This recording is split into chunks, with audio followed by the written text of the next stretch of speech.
Avis vascular centre మన దేశంలోనే the best varicose vein hospital.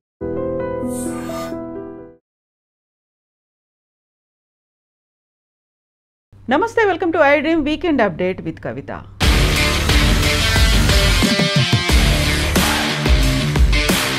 Bharat Pakistan మధ్య యుద్ధం ఆపకపోతే 250% టారిఫ్ను పెంచుతాను అని బెదిరించానని చెప్పినటువంటి డొనాల్డ్ ట్రంప్ ఇమ్మీడియట్గా ట్రేడ్ డీల్ కనుక కుదిరితే భారతదేశంలో ఇప్పుడున్నటువంటి టారిఫ్ 50% నుంచి 15% తగ్గిస్తానని చెప్పడంతో పాటుగా H1B వీసాలకు సంబంధించి రోజుకొక రకమైనటువంటి మాట స్టేట్మెంట్ ఎందుకని ట్రంప్ ఇస్తున్నారు. యాక్చువల్గా ఈ స్టాండర్డ్స్ని లేకపోతే స్టేట్మెంట్స్ని ఎలా చూడొచ్చు? మనతో పాటుగా ఉన్నారు ఎడ్యుకేషనలిస్ట్ ప్రొఫెసర్ డాక్టర్ రవీందర్ రేనా గారు. హలో అండి, నమస్తే. నమస్తే అండి. సో మనం ట్రంప్ గురించి ఎన్ని మాట్లాడుకున్నప్పటికీ ఎవ్రీ వీక్ సరికొత్త అప్డేట్ అనేది ట్రంప్ దగ్గర నుంచి కనిపిస్తూ ఉంటుంది. అందులోనూ పర్టికులర్గా భారతదేశానికి భారతీయులకి సంబంధించి ఎందుకని ఇలా విచిత్రమైనటువంటి స్టేట్మెంట్లు కోట్స్ ఉంటున్నాయి? చూడండి కవిత గారు, ట్రంప్ రెండోసారి పరిపాలనకు వచ్చినప్పటి నుండి గత దాదాపు 10 months దగ్గరికి వస్తుంది. 10 months నుండి ఆయన మాట్లాడే విధానంలో ఫస్ట్ టర్మ్ ఆయన ప్రెసిడెంట్గా ఉన్నప్పుడు, ఇప్పుడు సెకండ్ టర్మ్ ప్రెసిడెంట్గా ఉన్నప్పుడు చాలా చేంజెస్ కనిపిస్తూ ఉన్నాయి మనకి. ఒకటి ఏజ్ ఫ్యాక్టర్, ఒకటి తర్వాత రెండోది ఏంటంటే నేను వెళ్ళేది నాకు లాస్ట్ ఛాన్స్ కాబట్టి ఈ లోపల నేను ఏదైనా ఒకటి చేయాలి, ఏదో ఒకటి మెమరబుల్గా ఉండాలి, ఒక లెగసీ క్రియేట్ చేయాలని చెప్పి ఆయన అనుకుంటున్నాడు. ఏది చేసినా మ్యాక్సిమం చేయాలి. అదే మాగా అనేది ఉందని చెప్పాను. మనం ఇంతకుముందు కూడా అనుకున్నాము, మేక్ అమెరికా గ్రేట్ అగైన్ అనే దాంతో ఏది చేసినా కూడా అమెరికాను గ్రేట్ చేయడానికి నేను చేస్తున్నానని ఆయన అనుకుంటున్నాడు. ఇప్పుడు గురువింద గింజకు మనకు ఎరుపు ఉంటుంది, నలుపు కూడా ఉంటుందండి. 2 రకాలు ఉంటాయి. ఎరుపు చూసే వాళ్ళకి ఎరుపు ఒకటే కనిపిస్తుంది, నలుపు కనిపించదు. అంటే పాజిటివ్ సైడ్స్ ఉంటాయి, నెగిటివ్ సైడ్స్ ఉంటాయి. ప్రతి ఒక్క యాక్షన్కు there is always a immediate reaction. అయితే ఆయన చేసే పరిపాలనా విధానంలో, రెండోసారి చేసే పరిపాలనా విధానంలో మనకు చాలా దుందుడుకు చర్యలు, డూ ఆర్ డై, ఇది నేను చేయకపోతే నాకు ఇంకా లైఫ్ లేదు, నవ్ ఆర్ నెవర్ అన్న ఉద్దేశంతో ఇలా చేసుకుంటూ వస్తున్నాం. చాలా రకరకాల, ఒక టారిఫ్సే కాకపోవచ్చు, H1B వీసానే కాకపోవచ్చు, ఇంకా రకరకాలుగా ఆయన ప్రయత్నాలు ఆయన చేసుకుంటూ వస్తున్నారు. నోబెల్ ప్రైజ్ గురించి కావచ్చు. సో దీంట్లో భాగంగా ఏమవుతుందంటే కవిత గారు, ట్రస్ట్ అనేది, మనము నమ్మకం అనేది కొన్ని డికేడ్స్ తీసుకుంటాం. అది సంవత్సరాలు పట్టచ్చు, కొన్ని దశాబ్దాలు పట్టచ్చు. ఒకరి మీద ఒకరికి నమ్మకాన్ని మనం పెంచుకోవడానికి ఎన్నో మంచి పనులు చేయడము, కేరు, అటెన్షను, సపోర్టు, తర్వాత హానెస్టీ, ఇవన్నిటితో కలిపి మనము ట్రస్ట్ను బిల్డ్ చేసుకుంటూ ఉంటాం. ఆ ట్రస్ట్ అనేది మనకు లేకపోతే రిలేషన్షిప్స్ ఏది కూడా మనకు లాంగ్ లాస్టింగ్ ఉండదు, సస్టైనబుల్ ఉండదు. సో ఇప్పుడు మనకు అమెరికాకు చాలా మంచి రిలేషన్షిప్ వండుకుంటూ వచ్చింది. అది మన కమర్షియల్ కావచ్చు, వాణిజ్య పరంగా కావచ్చు, లేకపోతే ట్రేడ్ పరంగా కావచ్చు, హ్యూమన్ రిసోర్స్ పరంగా కావచ్చు, టెక్నాలజీ ఓరియంటేషన్ పరంగా కావచ్చు, రకరకాల యాంగిల్స్లో ఆ రిలేషన్షిప్ మనకు మంచిగా వండుకుంటూ వచ్చింది. అదే డిఫరెంట్ అడ్మినిస్ట్రేషన్ పీరియడ్లో, బుష్ పీరియడ్ కావచ్చు, క్లింటన్ పీరియడ్ కావచ్చు, బరాక్ ఒబామా పీరియడ్ కావచ్చు, ఎవరి పీరియడ్ తీసుకున్నా కూడా మనకు ఒక రకమైన సత్సంబాలు అనేది అమెరికాకు, మనకు భారతదేశానికి మంచి సంబంధాలు వండుకుంటూ వచ్చాయి. ఇతని కాలంలో, ఇప్పుడు ఈ మధ్య కాలంలో ఈ 10 months నుండి జరిగేది ఏంటంటే కవిత గారు, ముఖ్యంగా ఆయన కొన్ని విషయాల్ని మనం ఒక్కొక్క విషయాన్ని తీసుకొని దగ్గరలో పరిశీలన చేద్దాము. ఒకటి ఏంటంటే టారిఫ్స్. ఇప్పుడు మీరు ఒక క్వశ్చన్ అడిగారు, దానిలో ఏంటంటే పాకిస్తాన్కి భారతదేశానికి యుద్ధ వాతావరణము వచ్చింది, యుద్ధం జరిగింది నాట్ లాంగ్ టైమ్ ఎగో. ఇప్పుడు మనకు April 22 రోజు మనకు పహల్గామ్ ఇన్సిడెంట్, ఆ 26 మన టూరిస్టులను పాకిస్తాన్ టెర్రరిస్టులు చంపేసిన తర్వాత గవర్నమెంట్ ఆఫ్ ఇండియా యుద్ధం ప్రకటించింది, యుద్ధం చేసింది. దాదాపు 7th May నుండి 10th May మధ్యలో ఒక 4-5 days పాటుగా మనకు పాకిస్తాన్కు హోరావరి యుద్ధం జరిగింది. ఆ యుద్ధం జరిగినప్పుడు 2 దేశాలకు నష్టాలు జరిగినాయి. ఒక దేశంకు నష్టం జరిగింది, ఒక దేశానికి నష్టం జరగలేదని చెప్పడానికి లేదు. 2 దేశాలకు నష్టం జరిగింది. ఇప్పుడు ట్రంప్ మాటల్లో చెప్పాలంటే 7 కొత్త యుద్ధ విమానాలు అది కుప్పకూలిపోయినాయి. అది వాళ్ళవి కూలిపోయినాయా, మనవి కూలిపోయినాయా అనేది ఇంకా ఎవరు చెప్పలేనటువంటిది అనమాట. మనవి కూడా కొన్ని కూలిపోయినాయి. సో ఆయన చెప్పేది ఏంటంటే, నేను చెప్పడం వల్ల, నేను మీకు ఇన్స్ట్రక్షన్స్ ఇచ్చి యుద్ధం ఆపేయండి అని చెప్పడం వల్ల మీరు యుద్ధం ఆపేశారు. అంతవరకు బాగానే ఉంది, అంతవరకు ఓకే. కాకపోతే ఆ యుద్ధం అలానే కంటిన్యూ అయితే ఎలా ఉంటుండేది రిపర్కషన్స్ మీ ఈ రెండు దేశాలనే కాకుండా పాకిస్తాను భారతదేశానికి కాకుండా ప్రపంచంలో ఉన్న దేశాల మీద దాని ఇంపాక్ట్ ఎలా ఉంటుంది. ప్రతి ఒక్కరు ఇప్పుడు కొన్ని దేశాలు పాకిస్తాన్కి సపోర్ట్ చేస్తుండొచ్చు, కొన్ని దేశాలు మనకు సపోర్ట్ చేస్తుండొచ్చు. ఇలా రెండు ప్రపంచ దేశాలు అన్నీ రెండుగా డివైడ్ అయిపోయి వాటిలో అంటే ఆ దేశాలు కూడా అగ్నికి ఆజ్యం అయితే పోసినట్టుగా వాళ్ళు కూడా యుద్ధాన్ని దానికి ఏమంటారు స్టిమ్యులేట్ చేయడానికి ఆస్కారం ఉంటుంది. సో ఇది మొత్తం గ్లోబల్ ఎకనామిక్ సిస్టంలో గ్లోబల్ పాలిటిక్స్లో జియో పాలిటిక్స్లో కూడా చేంజెస్ రావడానికి ఆస్కారం ఉంది. అలాంటి చేంజెస్ నెగటివ్గా జరగకుండా నేను యుద్ధాన్ని మీకు ఆపేశాను అనేది ట్రంప్ యొక్క ముచ్చట. ఆ ట్రంప్ ముచ్చట్ని మనం ఎప్పుడు భారతదేశం ఎప్పుడు కూడా ఒప్పుకోలేదు. అది కూడా ఒక కారణం అనమాట. ఇప్పుడు భారతదేశానికి పాకిస్తాన్కి లాంగ్ టర్మ్ యుద్ధాన్ని కూడా నేను ఆపేశాను, నాకు నోబెల్ ప్రైజ్ ఇవ్వాలనే ఉద్దేశం కూడా దానిలో ఒక పాయింట్ తీసుకొచ్చారు. ఇప్పుడు వాళ్ళు పాకిస్తాన్ వాళ్ళు ఏం చెప్పినా కూడా భారతదేశం మాత్రం ఎప్పుడు ససేమిరా ఒప్పుకోలేదన్నమాట. మీరు చెప్పడం వల్ల మేము యుద్ధం ఆపేయడం ఏంటి, మేము largest democratic country in the world, largest population country in the world, sovereign nation in the world, we are the 4th largest economy in the world, మీరు చెప్పినట్టుగా వినాల్సిన అవసరం మాకేముంటుంది అనేది భారతదేశం యొక్క వాదన అన్నమాట.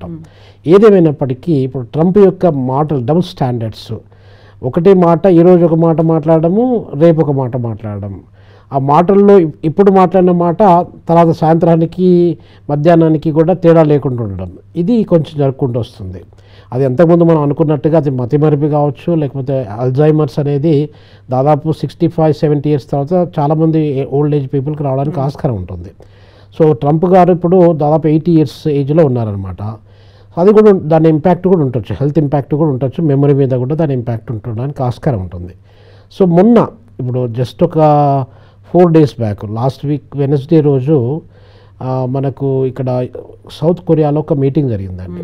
సౌత్ కొరియాలో మీటింగ్ జరిగినప్పుడు ఏం జరిగింది అని అంటే అపెక్ మీటింగ్ అని అంటారు దాన్ని, Asia Pacific economic cooperation committee meeting or summit అని చెప్పి అంటారు అనమాట. ఆ సమ్మిట్లో ట్రంప్ గారు వెళ్ళారు అక్కడికి. ఆ ట్రంప్ గారు వెళ్ళినప్పుడు సందర్భంలో ఆయన మీడియాతో మాట్లాడుతూ ఒక సందర్భంలో చెప్పారనమాట, Modi is a good man, is a nicest man, nicest human being, is a good human being. అది చెప్పుకుంటూ but is a killer man అంటే ఇక్కడ ఏమవుతుంది, ఒక వ్యక్తిని నువ్వు మంచి వ్యక్తి అని చెప్పుకుంటూ but is also dangerous man, is a killer man అని చెప్పారంటే దీనికి పొంతన ఉండట్లేదు. నైస్ అని చెప్పినప్పుడు నైస్ అని చెప్పు, చెడు అని చెప్పినప్పుడు చెడు అని చెప్పు, కానీ రెండుని కలిపి చెప్పడం అంటే అది కొంచెం కంట్రవర్సీ కిందకి వచ్చేస్తుంది. దాంట్లో మనకు ఆ హానెస్టీ, ఆ ట్రస్ట్ అనేది లేకుండా అయిపోతుంది అనమాట. ఇప్పుడు ఒక వ్యక్తిని మనం మంచి అని చెప్పినప్పుడు మంచి అనేది మనకు ఇద్దరికి ఆ పాజిటివ్ వైబ్స్ అనేది మన ఇద్దరికి వస్తాయన్నమాట. ఆ రిలేషన్షిప్ కూడా మనకు అలా డెవలప్ అయిపోతుంది. ఇప్పుడు మనకు ఈ మధ్య కాలంలో జస్ట్ ఒక few days back Trump Modi గారికి కాల్ చేసి ఫోన్లో మాట్లాడాడు, మీరు చాలా మంచి వాళ్ళు, మీరు గొప్పవాళ్ళు, మీరు మంచి నాయకులు, ఇవన్నీ మాట్లాడారని చెప్పారు. అంటే మనకున్నటువంటి 2 విషయాలు మనం మాట్లాడుకుంటున్నాం ఇప్పుడు. ఒకటి ఏంటంటే టారిఫ్స్ మనము 25%, 50%, 50%, 100% అని చెప్పి అనుకుంటూ వచ్చారు. 27th ఆగస్టుకి అది 50% చేసి ఇంప్లిమెంట్ అయిపోయింది. ఇప్పుడు దాన్ని మీరు అడిగిన ప్రశ్నలో 15-16% తగ్గించడానికి ప్రయత్నం చేస్తున్నారు. ఎందుకు చేస్తున్నారంటే వాళ్ళందరూ కూడా మనకు ఎకనామిక్ అడ్వైజర్స్ అమెరికా నుండి కానివ్వండి, ప్రపంచంలో OECD ఎకనామిస్టులు కానివ్వండి, వరల్డ్ బ్యాంకు, IMF వీళ్ళందరూ కూడా అడ్వైజ్ చేసేది అదే అనమాట. మీరు ఇలాంటి చర్య తీసుకున్నట్టయితే దాని యొక్క రిపర్కషన్స్, దాని యొక్క ఇంపాక్ట్ అనేది చాలా దారుణంగా ఉండడానికి మనకు మంచి కంటే చెడు ఎక్కువ జరుగుతుంది. మీకు 75% చెడు జరిగి 25% మంచి జరిగినట్టయితే మంచి కాదు కదా. సో దానిలో భాగంగా ఆయన రీథింకింగ్ స్ట్రాటజీస్ అనమాట. రీథింకింగ్ స్ట్రాటజీస్లో భాగంగా అతను మళ్ళీ మన దగ్గరికి వచ్చి మోడీతోని ఫోన్లో మాట్లాడడము. అయితే మన New Delhi government of India New Delhi ఏం చెప్పిందంటే లేదు అని చెప్పి ఖండించింది. ఫోన్ కాల్ మాకు రాలేదు, మేము మాట్లాడలేదు, అట్లాంటి సంభాషణ జరగలేదు.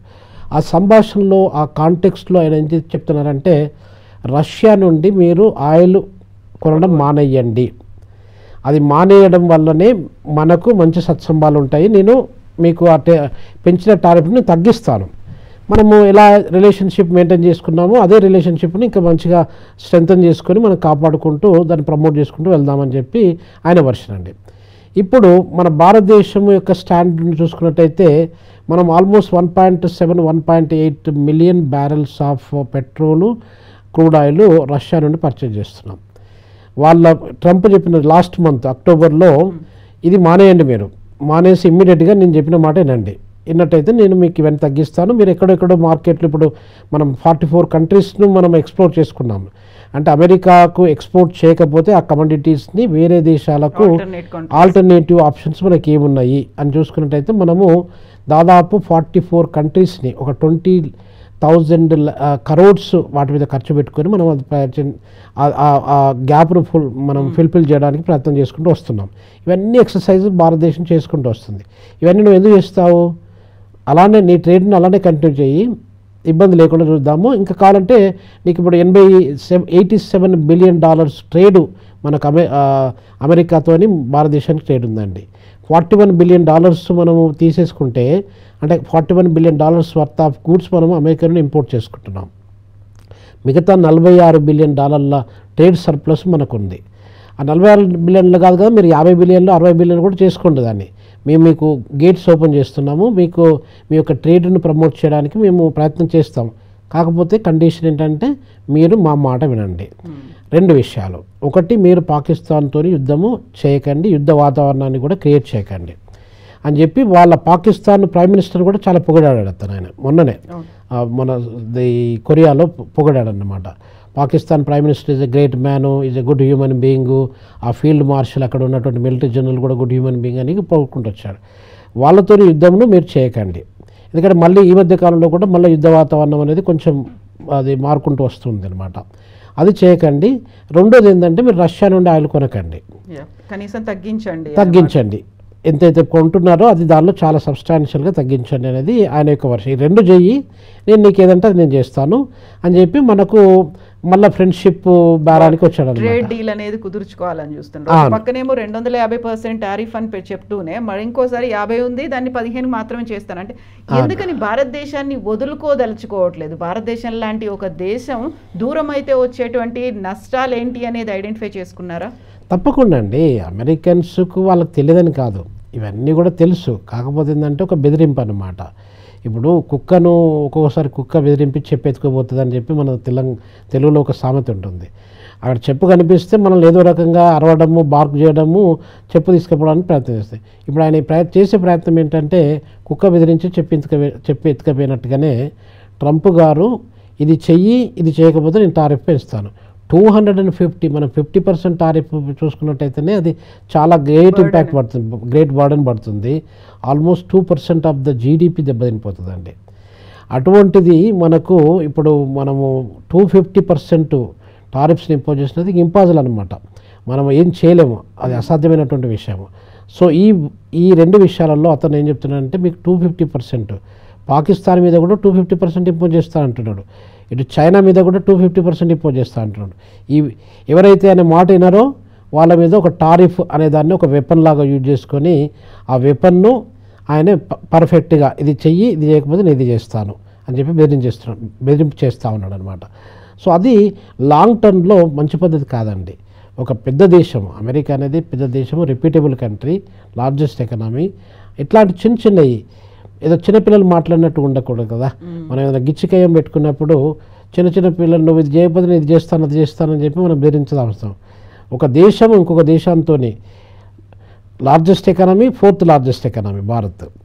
ఈ 2 దేశాలను డీల్ చేసినప్పుడు చాలా ఆచితూచి చాలా డిప్లొమాటిక్గా మాట్లాడుతూ ఆ నిర్ణయాలు అనేది తీసుకుంటేనే బాగుంటుందండి. అలా కాకుండా మనం ఇష్టం వచ్చినట్టు నోటికి ఏది వస్తుంది మాట్లాడడం కాదు కదా. ఇప్పుడు ట్రంప్ మనకు ఫస్ట్ టైం అడ్మినిస్ట్రేటర్గా ప్రెసిడెంట్గా ఉన్నప్పుడు కూడా ఏంజెలా మార్కర్ అని చెప్పి జర్మన్ ఛాన్సలర్ ఉంటుండే, ఆమెతో కూడా చాలాసార్లు చెప్తుండేది she's my best friend, she's my good friend అని చెప్పి చెప్తుండేది. Friendship is friendship. మీరు ప్రెసిడెంట్గా ఉన్నప్పుడు ఒక ప్రెసిడెంట్గా మాట్లాడడం అనేది చాలా ఇంపార్టెంట్, కామన్ మ్యాన్గా మాట్లాడడం కాదు. ట్రంప్ ఎలా ఉంటుందంటే కామన్ మ్యాన్గా మాట్లాడేస్తాడు అనమాట. ఇప్పుడు మనకి వరల్డ్ ట్రేడ్ డీల్ అనేది కుదుర్చుకోవాలి ప్రపంచంలో ఉన్నటువంటి అన్ని దేశాలతో అనుకున్నప్పుడు మళ్ళీ ఒక సామరస్యంగా మాట్లాడడం అనేది మొదలైంది. అదే సమయంలో మళ్ళీ H1B వీసాలకు సంబంధించి రోజుకొక ట్విస్ట్, ఒక టర్న్ అనేది, రోజుకు రకమైనటువంటి స్టేట్మెంట్ వస్తుంది. ఒక అయోమయం, గందరగోళం. వెరీ రీసెంట్గా రిలీజ్ చేశారు ఒక వీడియోను కూడా, ఎలా విదేశాల నుంచి H1B వీసాలతో వచ్చి ఇక్కడ ఎకానమీని స్పాయిల్ చేస్తున్నారు, ఇక్కడ ఎంప్లాయ్మెంట్ని డిస్ట్రాయ్ చేస్తున్నారు అని చెప్తూనే అందులో పర్టికులర్గా భారతీయుల గురించే మెన్షన్ చేయడం అనేది ఎందుకలా? చూడండి కవిత గారు, భారతీయులకి ఇంపాక్టు H1B అంటే భారతీయులు అంటే H1B వీసా అనేది ఒక 2 sides of the same coin లాగా అయిపోయిందండి. ఎందుకు అయిపోయిందంటే ఇప్పుడు H1B వీసా అనేది మనం లాస్ట్ టైం డిస్కషన్లో కూడా మనం అనుకున్నాము. దాంట్లో పాయింట్ ఏంటంటే H1B వీసా అనేది ఎక్స్ట్రాడినరీ స్కిల్డ్ పీపుల్కు ఏర్పాటు చేసినటువంటి వీసా ప్రాసెస్ అండి. ఆ ఎక్స్ట్రాడినరీ అంటే టెక్నోక్రాట్స్, ఒకవేళ అమెరికాలో టెక్నోక్రాట్స్ కావచ్చు, ఇంజనీర్స్ కావచ్చు, ఇన్నోవేటర్స్ కావచ్చు, సైంటిస్టులు కావచ్చు, ప్రొఫెసర్లు కావచ్చు, రీసెర్చ్ అండ్ డెవలప్మెంట్లో ఆరితేరి ఉన్నటువంటి గొప్ప వ్యక్తులు కావచ్చు, వీళ్ళందరినీ టార్గెట్ చేసి వేరే దేశాల నుండి, ఇప్పుడు మన ఇండియా నుండే కాదు, అమెరికా నుండి లాటిన్ అమెరికా నుండి వెళ్తున్నారు, మెక్సికో, తర్వాత చీలీ, రకరకాల దేశాల నుండి వెళ్తున్నారు, ఆఫ్రికా నుండి వెళ్తున్నారు, ఏషియాలో మిగతా కంట్రీస్ నుండి, చైనా నుండి వెళ్తున్నారు, ఫిలిప్పైన్స్ నుండి వెళ్తున్నారు, బంగ్లాదేశ్ నుండి వెళ్తున్నారు. ఇట్లా వెళ్ళినప్పుడు ఆ H1B వీసా అనేది ఫిల్టరింగ్ ప్రాసెస్ అనమాట. మీకు అక్కడ ఉన్నటువంటి స్కిల్ సెట్ ఉందా లేదా, మీకున్న క్వాలిఫికేషన్ ఉందా లేదా, మీకున్న ఎక్స్పీరియన్స్ ఉందా లేదా అని చెప్పి వాళ్ళు ఫిల్టరింగ్ చేసేసి ఆ H1B వీసాను అప్లై చేస్తారనమాట. అది మనకు ఫిల్టరింగ్ ప్రాసెస్లో ఇప్పుడు మనం లాస్ట్ టైం కూడా అనుకున్నాము, సుందర్ పిచ్చై అండ్ సత్యనారాయణలా మన దగ్గర ఉన్నటువంటి గ్రేట్ ఎడ్యుకేటర్స్ కావచ్చు, ప్రొఫెసర్స్ కావచ్చు, లేకపోతే వాళ్ళు CEO కావచ్చు, వీళ్ళందరూ కూడా ఇంద్రాణి నూయి కావచ్చు, వీళ్ళందరూ కూడా H1B వీసా నుండి మాత్రమే అమెరికాకి వెళ్ళారు, వేరే రూట్ ఏం లేదు ఇంకా. సో అలా వెళ్ళినప్పుడు H1B వీసా అనేది ఒక గేట్వే లాగా అయిపోయిందండి.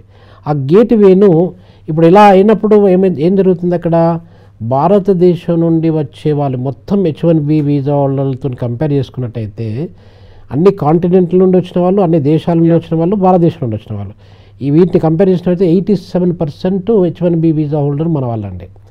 ఇప్పుడు మీకు లాస్ట్ టైము కూడా మనకు ఈ మధ్య కాలంలో ఒక 2022 నుండి 24 మధ్యలో తీసుకున్నట్టు స్టాటిస్టిక్స్ 1,20,000 1,30,000 మంది H1B వీసా హోల్డర్లు మన భారతదేశం నుండి మాత్రమే వెళ్ళారు.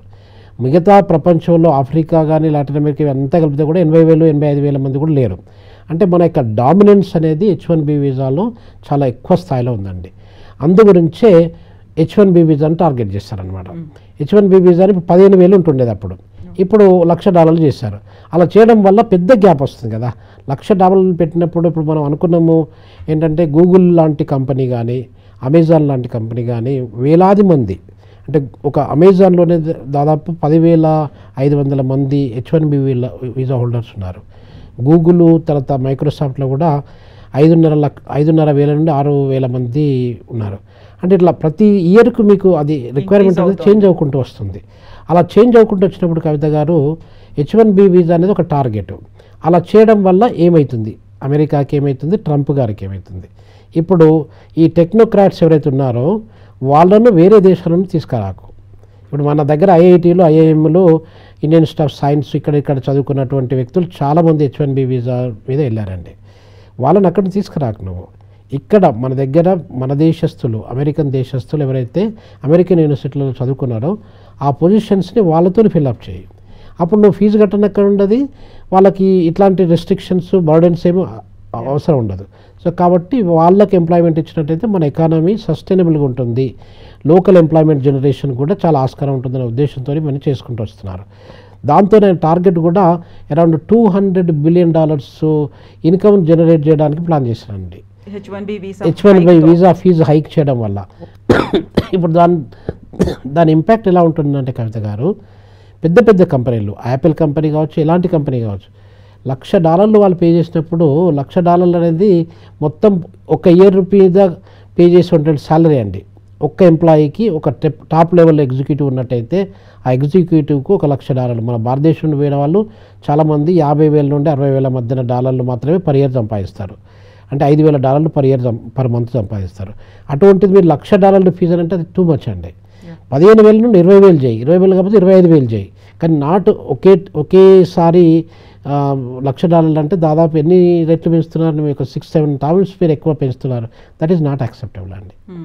సో ఇప్పుడు ఉన్నటువంటి ఈ కండిషన్లో రోజుకో స్టేట్మెంట్ వస్తుంది, రోజు అది వెళ్తామా లేదా అనేటువంటి కండిషన్, H1B వీసాకి సంబంధించి వస్తుందా రావట్లేదా ఇవన్నీ చూసుకున్న తర్వాత ఒక డైలమా అనేది ఉంది. కాబట్టి సో ట్రేడ్ డీల్స్ కావచ్చు, ఫ్రెండ్షిప్ కావచ్చు, బయలాటరల్ రిలేషన్స్ కావచ్చు, ఎట్లా ఉంటాయి in the near future, or do we need to wait, ఈయన రెజ్యూమ్ అయిపోయేంత వరకు, ఆ టెన్యూర్ అయిపోయేంత వరకు వెయిట్ చేయాలంటారా?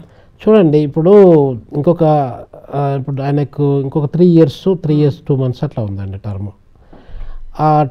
ఈ టైం లోపల ట్రంప్ గారు ఉన్నటువంటి టైం లోపల అన్సర్టనిటీ ఆల్రెడీ క్రియేట్ అయిపోయింది. ఈ అన్సర్టనిటీ అనేది ఇలా కంటిన్యూ అయిపోతుంది. సో కాబట్టి మనం ఏది చేసినా కూడా ఆచితూచి వెయిట్ చేస్తూ మన నిర్ణయాలను కానీ మన స్ట్రాటజీస్ని కానీ తీసుకుంటేనే బాగుంటుంది. లేకపోతే ఈ ఎప్పుడు ఏం జరుగుతుందో తెలియదు. ఈరోజు ఆయన ఒక మాట చెప్తున్నారు, రేపు ఆ మాటను అదే మాటను మార్చేస్తున్నారు. ఆయన మాటల్లోనే కన్సిస్టెన్సీ లేదు, ఆయన నిర్ణయాలలో కూడా కన్సిస్టెన్సీ లేదు, ఆయన ప్రెసిడెన్షియల్ ఎగ్జిక్యూటివ్ ఆర్డర్స్లో కూడా కన్సిస్టెన్సీ లేదు. సో ఈ కన్సిస్టెన్సీ లేనప్పుడు అన్సర్టనిటీ ఎక్కువ క్రియేట్ అయిపోతుంది. అన్సర్టనిటీలో మనము ఏదైనా కంపెనీలో ఇన్వెస్ట్ చేయాలన్నా, లేకపోతే ఎవరైనా ఉద్యోగం కొరకు ప్లాన్ చేసుకోవాలన్నా కూడా చాలా ఒక రకమైన అన్సర్టనిటీతోని చేయలేరు అన్నమాట. కన్ఫ్యూజన్లో వాళ్ళు ఏం చేయలేరండి. సో కాబట్టి we have to wait and see. అది మళ్ళీ ట్రంప్ ఒక గట్టి నిర్ణయం తీసుకుంటాను, ఇది తప్ప నేను ఇంకోటి ఏం చేయను, నేను మళ్ళీ దాన్ని మార్చను అని మనకు ఒక గ్యారంటీ ఇచ్చి ఒక కాన్ఫిడెన్స్ క్రియేట్ చేస్తే తప్ప, కనుక మెయింటైన్ చేస్తే అంతే. ఆ కన్సిస్టెన్సీ చాలా ఇంపార్టెంట్ అండి. బిజినెస్లో కావచ్చు, పర్సనల్ రిలేషన్షిప్ కావచ్చు, వైఫ్ అండ్ హస్బెండ్ రిలేషన్ కావచ్చు, అది స్టూడెంట్ టీచర్ రిలేషన్షిప్ కాదు. కన్సిస్టెన్సీ అనేది, హానెస్టీ అనేది, ఆ కేర్ అనేది, అటెన్షన్ అనేది it makes lot of difference అండి. అది లేనప్పుడు ఏమవుతుంది, ఇప్పుడున్న ఈ గ్యాడ్జెట్ కాలంలో ఒకరి మీద ఒకరికి ట్రస్ట్ లేకుండా అయిపోతుంది. ఒకరి మీద ఒకరి ప్రేమ కానీ, ఒకరి మీద ఒకరి అటెన్షన్ కానీ, కేర్ కానీ లేకుండా అయిపోతుంది. ఈ 2 దేశాల మధ్య ఉన్న రిలేషన్స్ కూడా అదే అండి. మన కేర్, అటెన్షను, సపోర్టు మనకు అవసరం ఉన్నప్పుడు. ఇది ఇప్పుడు సపోజ్ రష్యాకు మనకు మంచి రిలేషన్ ఉందండి. రష్యా రిలేషన్ మనకు దాదాపు 70 సంవత్సరాల నుండి ఇప్పటి వరకు కూడా ఈ రష్యాకు ఇండియాకు ఉన్న రిలేషన్షిప్ను బ్రేక్ చేయాలని చెప్పి అమెరికా శత విధాలుగా ప్రయత్నాలు చేసుకుంటూ వస్తుంది. దాంట్లో భాగంగానే ఇప్పుడు ఆయిల్ మీరు అక్కడ నుండి కొనొద్దు అనేది ఒక రిస్ట్రిక్షను. దాంట్లో ఇప్పుడు మనకు ఇంకొక పని ఏం చేశారు, మొన్న యుక్రెయిన్కు మనము ఆయిల్ను మనం వాళ్ళ దగ్గర నుండి ఇంపోర్ట్ చేసుకుని యుక్రెయిన్కి అమ్మేస్తున్నామండి. So we are making double benefit అనమాట. వాళ్ళ దగ్గర తక్కువ మొత్తంలో ఆయిల్ కొంటున్నాము, వాళ్ళకు మనము యుక్రెయిన్ వాళ్ళకు మనం అమ్ముతున్నాము. ఈ రకంగా 2 రకాలుగా భారతదేశం బెనిఫిట్ పొందుతుంది. ఈ బెనిఫిట్స్ కాకుండా రష్యాతోనే ఐసోలేట్ చేయాలి. రష్యాకు మీకు మంచి సంబంధాలు ఉన్నాయి, ఆ రష్యాకు మీకు మంచి సంబంధాలు మేము కట్ చేస్తాము, మిమ్మల్ని డివైడ్ అండ్ రూల్ పాలసీ, మిమ్మల్ని వాళ్ళని సెపరేట్ చేస్తాం అనేది చాలా రకాలుగా ప్రయత్నం చేసుకుంటూ వస్తున్నారు. ఫస్ట్ టైంలో ఆయన అడ్మినిస్ట్రేషన్లో కూడా అదే చేశారు, కాకపోతే అంత ఇదిగా చేయలేదన్నమాట, ఇంత పవర్ఫుల్గా ఇంత ఇంపాక్ట్ఫుల్గా చేయలేదు. ఇప్పుడు చేస్తున్నారు. మీకు ఇంకో సంగతి మీరు గుర్తుండి ఉంటుంది, చైనాలో లాస్ట్ టైం మీటింగ్ మనకు మోడీ గారు తర్వాత పుటిన్ గారు ఇద్దరు అప్పుడు JCO మీటింగ్ అయినప్పుడు, ఆ మీటింగ్లో మోడీ గారి యొక్క పరిస్థితి కొంచెము అంత ఇదిగా సేఫ్గా లేకుండే, అప్పుడు అన్సర్టనిటీ ఉంటుండే. పుటిన్ సేవ్ చేశారని మనం పేపర్లో చూసాము, మీడియాలో చూసాము. ఆయన పర్సనల్గా మోడీ గారి కొరకు వెయిట్ చేసి ఆయన బుల్లెట్ ప్రూఫ్ కార్లో తీసుకుపోయి ఆయన మోడీ గారు ఉండేటువంటి హోటల్ను కూడా చేంజ్ చేశారు సెక్యూరిటీ రీజన్స్ వల్ల. అంత ఇదిగా మన రష్యాకు మనకు అంత డీటెయిల్డ్ రిలేషన్షిప్, అంత స్ట్రాంగ్ రిలేషన్షిప్ ఉందన్నమాట. అట్లాంటి రిలేషన్షిప్ మనం పోడుకుంటే ఇప్పుడు మీకు లాస్ట్ టైం మనము మాట్లాడుకున్న దాంట్లో 1970లో పాకిస్తాన్కి మనకు యుద్ధం జరిగినప్పుడు అమెరికా వాళ్ళు డైరెక్ట్గా పాకిస్తాన్కి సపోర్ట్ చేశారు. మనకు సపోర్ట్ చేసే వాళ్ళు ఎవరు లేరు, మళ్ళీ చివరికి రష్యానే సపోర్ట్ చేసింది. అంత మంచి దేశాంతో అంత మంచి రిలేషన్షిప్ను మనము స్పాయిల్ చేసుకోవడానికి మంచిది కాదు.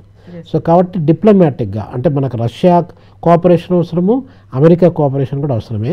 సో కాబట్టి డిప్లొమాటిక్గా డీల్ చేసి మనం జియో పాలిటిక్స్లో మనం కొంచెం దూరంగా వండుకుంటూ ఎకనామిక్గా, ట్రేడ్ పరంగా మన దేశానికి ఏది మంచిది అనేది చూసుకున్నట్టయితే మనకు మంచిదండి. ఎస్ అండి, thank you so much Ravinder గారు. థ్యాంక్ యూ అండి. Thank you. నిజంగా ప్రస్తుతం ఉన్నటువంటి సమాజం దేనికి ప్రయారిటీ ఇస్తుంది? ఆర్థిక సంబంధాల చుట్టూ మాత్రమే తిరుగుతుంది. మళ్ళీ ఎన్నికలంగానే చాలా విరక్తి కలుగుతున్నాం. మంచి అనిపిస్తుంది కదా, లేడీస్ కూడా ఛాలెంజింగ్ జాబ్స్ చేసినప్పుడు చాలా బాగుంటది. ట్రాఫిక్ అసిస్టెంట్స్ గా నియమించిన ట్రాన్స్జెండర్స్ అందరితో సాల్యూట్ చేయించుకుంటున్నారు. ఫుడ్ డెలివరీ ఇవ్వటానికి వెళ్ళినటువంటి డెలివరీ బాయ్ అనిల్ పై కళ్ళ ముందు